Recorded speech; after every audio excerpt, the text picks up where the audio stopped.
नमस्कार दर्शकवृन्द, यहाँहरू समक्ष फेरि पनि म उपस्थित भइसकेको छु। आज यहाँहरूले देखिराख्नु भएको छ कुन कलरमा कुन विशिष्ट दिनमा आएको छु भन्ने कुरा यहाँहरूले पक्कै पनि मूल्याङ्कन गरिसक्नु भएको छ।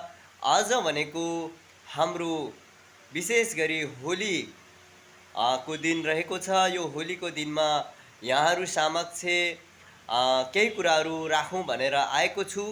यहाँहरूले ध्यानपूर्वक सुनिदिनुहुन्छ भन्ने विशेष आशा पनि लिएको छु। र होली भनेको एउटा हाम्रो दुःख पीडा वेदनालाई हटाउने एउटा क्षण हो, रमाइलो गर्ने एउटा पल हो। र रमाइलो सँगसँगै हामीले विभिन्न यो रमाइलोबाट पनि सिक्नुपर्ने कुराहरू छ। त्यही भएको कारणले हामीले जस्तो होलीको रङ विभिन्न कलरको लगाएर हामी हिँड्छौँ, त्यस्तै हाम्रो जीवन पनि एउटा रङ्गी बिरङ्गी खालको जिन्दगी हो। त्यही भएको कारणले यो एउटा होलीलाई पनि जीवन मान्न सकिन्छ। साथसाथै सम्पूर्ण उपस्थित महानुभावहरू आफ्नो आफ्नो ठाउँबाट तपाईँहरूले होली मनाइराख्नु भएको छ।